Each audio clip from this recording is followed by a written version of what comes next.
Hello, fellow real estate enthusiasts. I'm Richard Montano, your host of the Loudest Silent Partner, the ultimate podcast for savvy investors who want to diversify their portfolio with passive investment opportunities.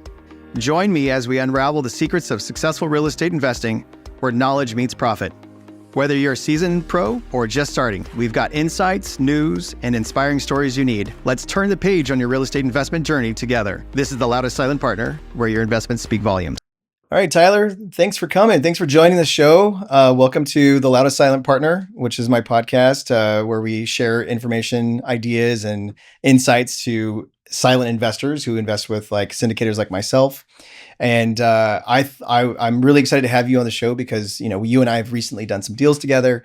And I think there's a lot of great insights that you and I could share with just some of the things that we've recently experienced. But before we dive into that, you're a broker, franchise owner with Big Block. Could you share a little bit about yourself, where you started, where you are, and then we can jump into some of the other fun stuff? Sure. Yeah. Thanks for having me. I'll try not to yell because you're probably the loudest partner, right? So I'll try to keep my voice to a minimum. So originally from New York, I moved out to Montana when I was 18 when I graduated, kind of a hippie, snowboarder, hiker, biker. San Diego in 98, got into printing, got into finance, did loans for 10 years, had an agent that was giving me loans that didn't, took off. They asked me if I can show them the home. He said yes via email. That snowballed into like 10 deals with the family. I'm like, real estate's so much more fun than doing loans. Having the finance background is obviously, a big plus when I'm working with clients. So 2 years ago, Big Block, it was franchising all over to different cities. They're super strong in San Diego. My business partner lives in LA, so we opened the LA office called Big Block Platinum. Got a little shirt on today, right. And we're growing. It's a different type of market, different temperature of agent, but we're building our brand and getting the word out with our 100%, commission structure and all that. But I live and work in San Diego. Been working with investors like yourself, doing flips. Bird dogging, finding the off-market stuff, doing, helping with some wholesale. And it's great. It's just, I'm a numbers guy just like you. And I invest. You and I were introduced through a colleague of ours, and I had an off-market trust sale that turned into, I had to put it on the MLS for the trust. But, we can dig into that if you want. That's a funny deal that we just closed. And now we're doing another one that I was brought to me by another relationship, that I have off market. So, hope we're what, 2 weeks away from closing that one. Right. Yeah, we've got lots of exciting stuff happening. I think what I love about working with you, and we're new, right? We haven't known each other that long. I met you probably maybe 5 months ago. 6 months ago. So here's what I would say. I was just talking to somebody about you recently. And you said bird dogging. So I have other people that I work with that are also bird dogging deals. And so they go out and they find these deals and they bring them to me. What I have found is most of these brokers or agents or wholesalers, they just try to lock up something and they just throw it at the wall and see what sticks. Yeah. So these guys are bringing me deals that don't actually make sense. They're like, they hand me a property and say, oh, you can buy it for 600 and sell it for 675. Or worse, they say you can buy it for 600, you can sell it for 900. And then I look at it, I'm like, no way, I can sell it for 675. Yeah. And so there's these people that bring me these deals that are just wasting my time. I mean, it takes me time to go through these deals. Yeah, I literally spend anywhere from 30 minutes to 3 hours on a deal, and I'm going through the details of the numbers and nitpicking, looking at comps, looking at affordability, looking at inventory. I'm looking at all these things. And yet this person spent 30 seconds looking at it before they sent it to me. Yeah. Right. Yeah. So those people who have brought me those deals, I now mute them. I don't work with them anymore. I give them one warning. I say, hey, this didn't work. I send them my response. I say, hey, this didn't work because of these reasons. Can you look at these things next time before you send it to me? And they probably don't. And they don't. Yeah. They do it again. They just, because it's a numbers game for them. They're just throwing these deals, but what they don't realize is that they're going to kill themselves for future business, because if they do this enough times, guys like me aren't going to work with them. Right. And so the conversation I had recently was, working with you, you've brought me things that make sense, right? And they make sense not just in the sense that they're a great deal for me. Some of them are good, some of them are, really good. But there's situations where it's also good for the seller, right? It's like it's a situation where they're not going to do the things that I would do, right? They're going to sell it in its current condition. That's the value of it at that time, right? I'm going to go do a bunch of things, and then I'm going to sell it later for a higher value, hopefully, right? So I really appreciate that about you, how you bring those deals to me. And I wonder, so how much time do you actually spend when they're like you're meeting, you're prospecting, you're meeting with your resources? How much time do you spend on those deals before you take those out to market? Yeah, I mean, it's not even that much time. I think what you're saying actually reminds me of the 100 emails I get from wholesalers that basically copy and paste something, add 20K to the increase the ARV, add 20K to their purchase contract. I'm like, oh, that's John's deal. Like, I already know who has that deal. Yeah. So that I used to do when I was younger and just blast out emails, to 200 investors. But, I've brought that list down to like 5. So, you just knowing who the performers are, who's serious, who's going to close, who has the money, who, has good private, who has good crews. But, before that happens to bring them to the table, it's more like, so like any deal, like Hudson, I had this deal in St. Carlos by where I live in Cowles Mountain. And I get a list of NODs, notice of defaults. So I love, just going to the door sometimes. So I'll take 2 hours out of like a Thursday and I'll go knock, and I have a great pitch. Hey, I'm your neighbor, and I'll just feel them out. I'm not gonna say, hey, I saw that you're defaulting on your home loan. I'd like to help. Right. But I get this deal that I start talking motorcycles with this guy. His junk everywhere, just the worst house on the street in like a really nice neighborhood. And I was like, I got to get this guy. So we befriend each other. He's ex Navy, he's special ops guy, a mechanic, lost his job. I have friends in the SEAL teams, and we start talking. We know people, and I was like, I can save you. The bank's gonna take your house in December. Yeah. I get the listing. What I do is I bring together, like, literally, I'll just text like 15 of my performing off market guys that I have good relationships with, bring them to the house for an hour showing, send me an offer, by Tuesday at 2. And, here's the work that can be done. It's going to be roof. It's going to be AC. It's going to be venting. You're looking at 80K. If there's framing, you're going to be 20 more. All those things. I just experience is the only way to really go about it. And here are the comps. I think, with a 4.2, that's 400 square foot. This had a pool that had to be filled. That's another 30. So you add that, you just do the numbers and, just be transparent and real, not just like throwing against the wall, like you said. Yeah. Did you ever flip? Did you?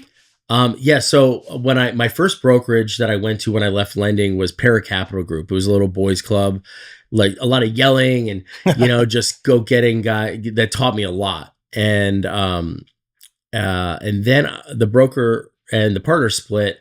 We started something called Millennial, just he and I had my GC crew that wanted to flip. He had the money. I had the wherewithal and the know-how of the agency, and I would find the deals, buy the deals. He'd fix them. I'd resell them. We did 12. So as far as flipping homes, I wasn't like on site doing any of the work. Yeah. I would always be there, like checking things out, but that's how I learned. But you were involved with it.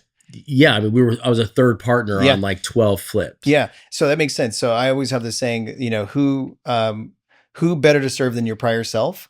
Right. So like you understand what it's like to be there to flip that property. Right. That's your prior self. So you're serving like guys like me and saying like, hey, I get it, man. I know what you're looking for. I'm going to think about this in this context, and which is the way I believe you're going to be looking at it. And then here you go. So I think that saves a lot of us time. When you send me deals, I look at them. And everyone has a different buy box too. Right. I know a guy that will only buy like luxury in Rancho Santa Fe and La Jolla. And that comes up through my networks and my meetings and the caravans I go to. Boom. It just pops into mind. If I think of Logan Heights or something, in the areas that you grew up in that you really want to gentrify, you're that guy. Yeah. Because literally and I've been burned by investing on a flip that I told you about before. And I'll do that again, but only with the right person, with the right contracts and the promissory note and the security interest and the you need all the protections. Yeah, protections are huge. So if you're getting to viewers, if you're getting into those as a silent partner, for example, and investing that money, just make sure you have your attorney go over the documents of securing you, because once that sells, if you don't have that demand in escrow and recorded interest or non-recorded interest, and you don't get paid out, you could lose hundreds of thousands. Yeah. And with almost very little recourse. So yeah, I mean, I have one dragging on to almost 2 years right now, just because professional procrastinator attorneys that are just dragging their feet in a lawsuit that that I've issued towards flippers that didn't pay me. I've been in a lawsuit before where it was very clear that I was correct and the person who owed me money was not. It was very clear. Yeah. We won very easily. Judge was like, yeah, done deal, easy win. Mm-hmm. Then it became about collection. Right. So now you got to pay money to go collect. I mean, it's really tough. So you really don't want to get in those situations if you can avoid them. So I always try to coach my clients, whether they're investing with me or someone else, to really just make sure you understand the business plan, number one, but secondly, your investment is secured. So, and how do you secure it? You secure it with title. So somehow, some way, you have to be connected to title, whether you are an owner of the entity that's on title. You're secured by a trust deed on title, right? Or there's some sort of lease or some sort of connection, so that when the transaction does occur, title companies are not going to allow it to go without paying you out, right? In somehow, some way. So always make sure that there's that protections there. So we have a lot of our clients, the way we do it is they are actually participants in our LLC. So we own assets in different LLCs, and they may be owners in that. So they'll have some sort of membership interest in that LLC. Good. Yeah. I like it. And the other thing that protects too is, I mean, the reality is this: we're human beings. Things happen. Accidents happen. I could disappear. I could die in a car accident or something. Yeah. Right. So then what happens? Right. They're not going to be counting on me to be paying out their money. They're going to say, well, what? How am I protected here? You got to have a security interest in the real property, right? Yeah. So they contact the attorney about the LLC, and then they get protected in that way. So, and within that LLC, there's protections where, if something happens to me, they can vote and choose another manager to manage the LLC and then the assets within it. So keep the LLC going. That's right. Yeah. So I mean, that's what I say. You gotta protect yourself. But I think what happens, and one of the motivations why I wanted to put this podcast together, is people don't understand that. And so it does one of two things. I mean, I went in blind too. I didn't have my attorney look over the memorandum and the promissory note, and their attorneys did a really bad job on it anyway. So when there's percentages involved, getting things clarified with the courts, that's a nightmare, because percentages of what? And there's no, numeric value with numbers in the beginning. So, I love that. Yeah. The two things that not understanding, the two things that can happen when you don't understand like how to protect your investment, and not you, I'm just saying in general, is that investors will either make a bad investment, where they're like chasing it later, and maybe they don't have the bandwidth or the energy to even go after it, and they just let it go. Or B, they become paralyzed, where they actually don't ever invest, right? So they just keep that money in a CD, and it just grows at whatever 2-3%, whatever it's growing at. No risk, no reward. I mean, that's why I took that leap of faith. Yeah. Now I feel like I got burned, but now I'm going to get it back hopefully soon. And, I want to get in with guys like you, that I've seen perform, that I've talked to, and I'm like, I can actually communicate with this, with this gentleman or this woman, and, and actually, just make things happen.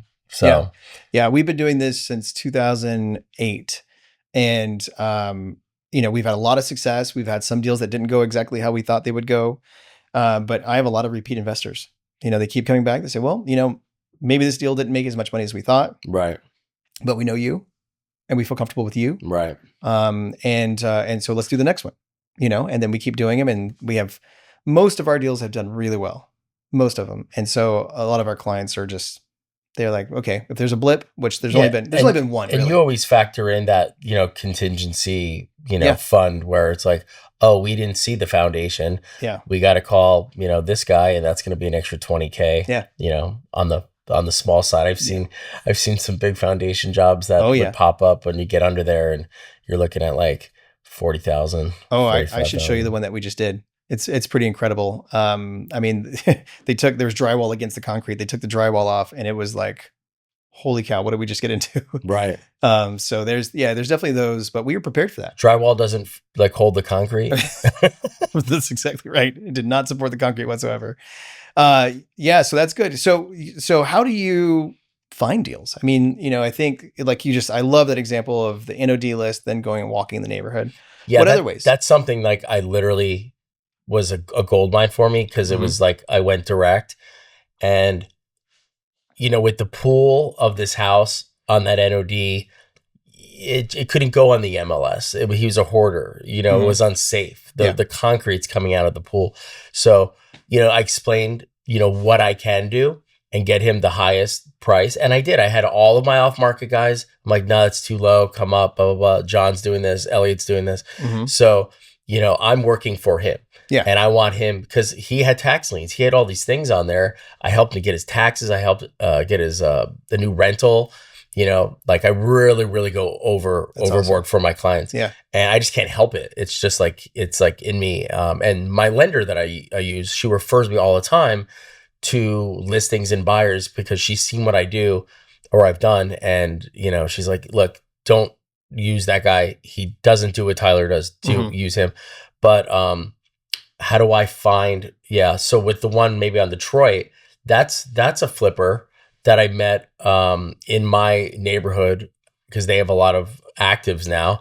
Talk to the agent. She calls me to see what the attention was on the other flip that I sold with Renovate San Diego, and they did a great job. So we started chatting. She said, hey, we have this Detroit, because she sees my performance and we got along well. And at the end of the day, it's all about relationships. Absolutely. So I brought that to you because it was fairly close to our other one on Southlook. And they didn't want to, and they buy stuff from a trust or trust sales. They don't work with trust like I do, but they actually go like buy trust sales. Yeah. So then they don't want to do all of them. Right. So they made a little money, and you're going to make a lot more. So it's just, how else do I find deals? Yeah. Just 20 years of experience of just knowing who's in town and, and just doing good work. Yeah. If you don't do good work, you're like, if you're blasting out emails and stuff that doesn't make sense, people are going to mute you. And, if you don't know what's going on and you don't know your numbers, but it doesn't take that long to really figure it out. Right. I mean, there are Excel files that you and I have that it's like deal, no deal, no deal. I mean, you can put in the numbers and it'll pop up, and I have that if anybody wants it. I'm sure you do too, but and it's not like they come every month. I have my regular listings, and I work with buyers, and but it's more, I like doing the investment flipping aspect, working with investors, more fun. It's more engaging, and you can do them every month. Yeah. We've my best source of properties has been like the bird dogs, like the people getting out there and just hustling, and I want everybody to win. Those people have been the ones who've like brought me the most. But I do work a lot with like a state attorneys, and divorce attorneys. I have a handful of those types of attorneys. The divorce lists I get every month are longer and longer.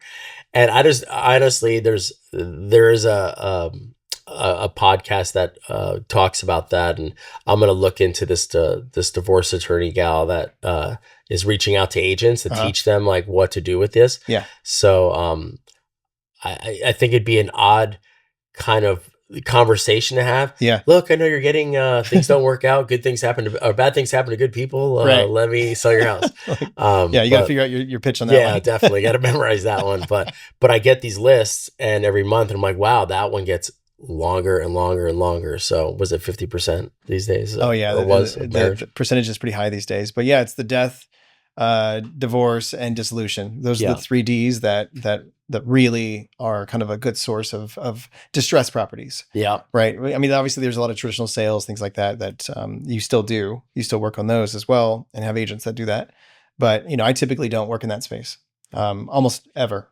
So I'm never really looking on the MLS. Kind of one of my first questions, somebody will say, hey, Rich, we got a deal for you. I'm like, is it on the MLS? Right. If it is, how long has it been on the MLS? Right. And what's the condition? Oh, it's not too bad. Okay, then it's not for me. Right. If it's on the MLS and it's really bad, I'm probably going to be able to jump on it. Right. But so will all my other. Then you have so many jokers that are just like fluffing offers in there anyway. Yep. And then they'll give them over lists, and then they'll do their inspections, and then, ask for a haircut. Yeah. With the trust sales that I'm working on, and, the one that we just did, oddly enough, I just open my mouth wherever I go. Like I'm playing golf. Hey, how you doing? Oh, great. Just keeping busy in real estate. And what do they say? They say something about real estate. Yeah. And I hear a guy talking about this real estate in this, this pizza bar that we went to after this golf session. And I'm like, hey, I can help you.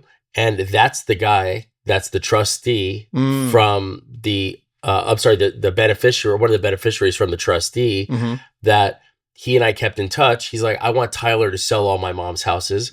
Then the trustee takes me on, the trust attorney, and now I have these 12 houses. Yeah. So, it's just random stuff like that just happens. You just open your mouth as an agent and, be affluent and let them know who you are, let them know what you do, for sure. And then I think what's doubly important is getting the confidence from them in you. If they're confident that you're going to be trustworthy, that you're going to do the right thing, that what you're doing. That's how you close that gap. Cause that's, honestly, and that's why people go to you and come back, that's why I keep opening your messages, like on something new, like, okay, Tyler's sending it to me. It must be good. Yeah.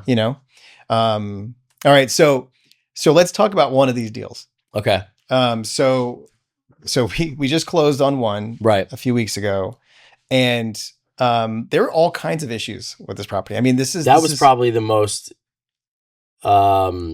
challenging home to get ready for you. Yeah. Yeah.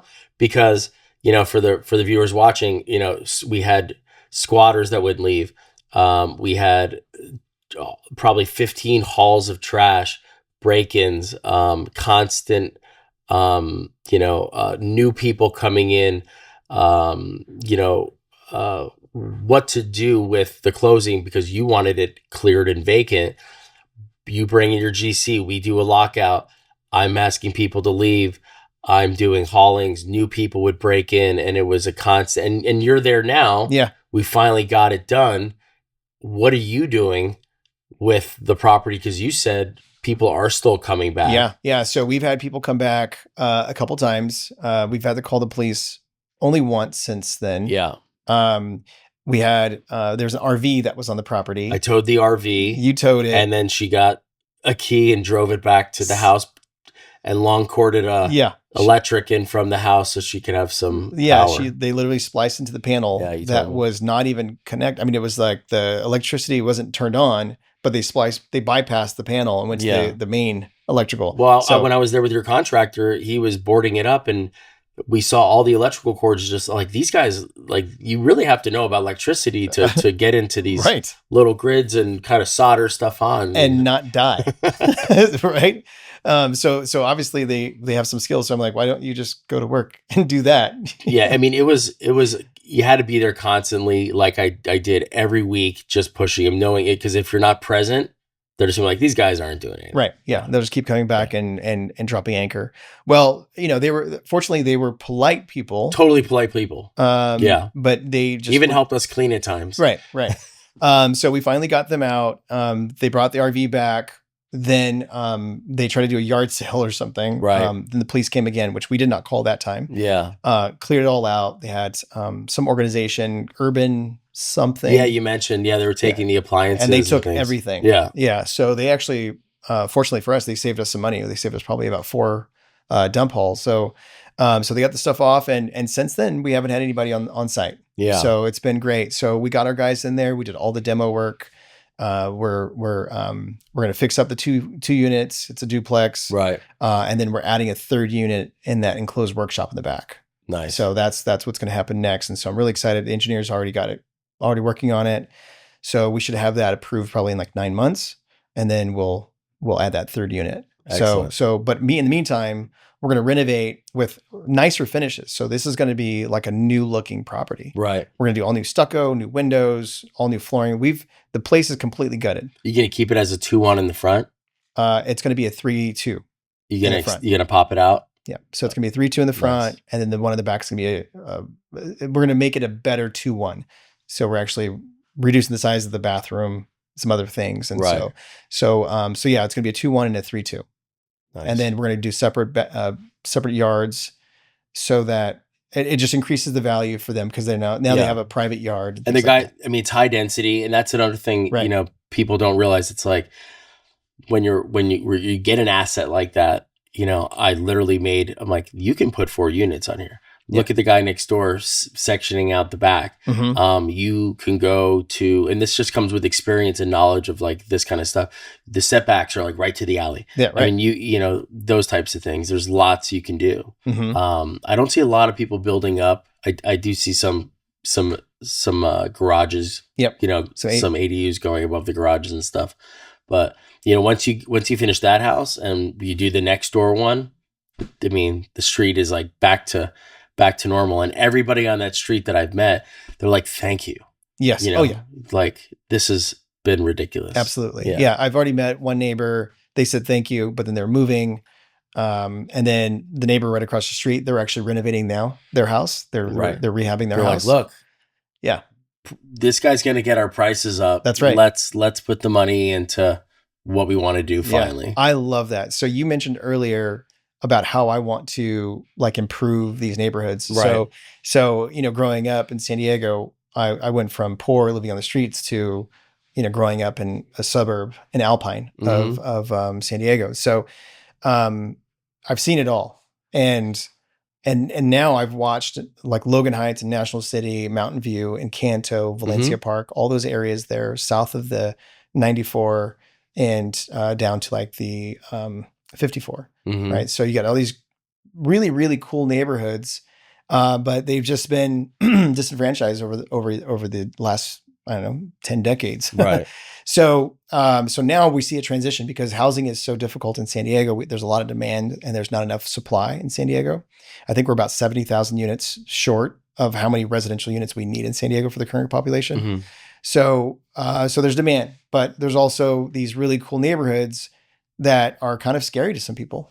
And that one was the most scariest I ever had to deal with. I mean, even coming in, I brought some of my bigger friends with me the first couple of weeks because, the guy in the front, you weren't there that one day, but I walked in with the trustee and there's a new guy in the front. He had a gun, he's a shirt off, fully tatted. I mean, I found meth bags and stuff when we had to get him out. So, there was drug use, there was like dog breeding, with that one gal.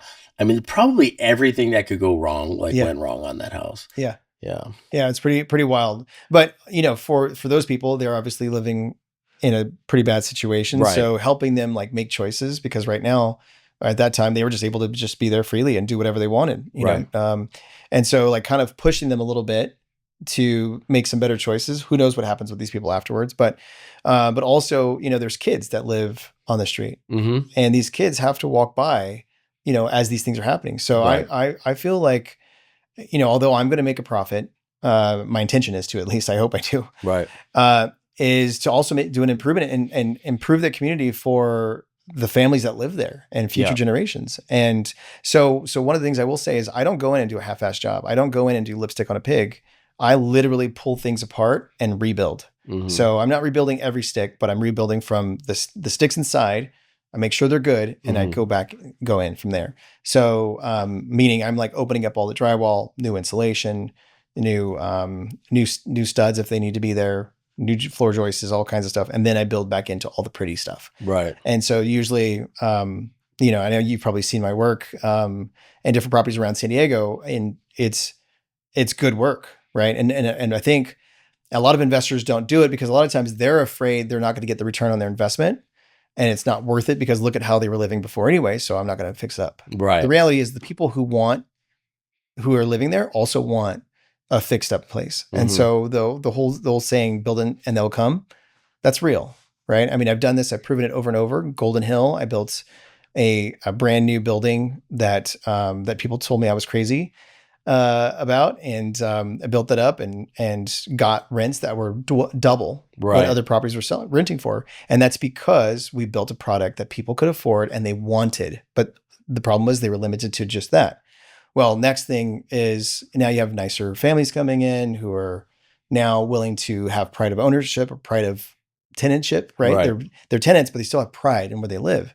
So now you have people who are more protective of their community, right? And so those people are now part of the movement of disallowing the bad guys to do things in the community. And all those areas that you mentioned, like Logan and Canto, National City, everybody wants, because that's where the lowest price points are right now. I mean, and for people that have, money that are flipping or doing renovations, you go up, or you go north, you go east. It's just gonna be too much. Yeah. So, and those areas need it the most. So I really love that you are concentrating on those areas. And, and I don't know if is gentrified, is that a good word to still say? I don't think we've been canceled yet for it, but yeah. I said master bedroom the other day and someone yelled at me. I've heard that one too. Yeah. I see. You have to say primary now. Yeah. So I mean, yes, I mean, the reality is, in some of these communities, they typically are lower income and they're monolithic. So they're only one group of people, right? So you have 100% of one, whereas like San Diego is very diversified. And so when I go into these communities, I start to see different colors of people, different cultures, different religions, and all these mixing. And I love that. Right. And that's what I encourage. Right. And that's when you start to see changes in communities where, and that's what I've been working for the last 16 years, starting from East Village and South Park and North Park and University Heights and Santee. I've done a bunch of deals in Santee, Chula Vista, National City. I mean, I've been all over San Diego. Oceanside was one of the big ones I moved on early. I did a bunch of coastal Oceanside stuff. Before Oceanside, coastal was like really picking up in value, where it was like a lot of military and, lower income stuff that was there. And we built it up. And now I have a hard time buying there now. Whereas before we were buying there, no problem. Because it went up so much. Yeah. The equity. So each house that we fixed up, just like we fix up a house and then there's a contagion that happens. The neighbors fix up their house. Right. Almost every single flip that I've done. That happens everywhere. They come to me and they say, hey, who's your electrician? Who's your painter? Who's this? Right. That one on Hudson with the pool and that was the NOD. I did my first open house and every neighbor came by and they're like, who did all this work? And I'm like, it's Renovate SD. They're great. The contractor just did my kitchen. I got along with him really well. I've gone through, 6-7 contractors in my day, that I would refer. And he was just the best. Great prices, doesn't mess around, awesome crews, great turnaround, and just being able to communicate with him. It's like you met Chris. Yeah. Yeah. Oh, yeah. And it's just, we can do that. That's it. And no problem.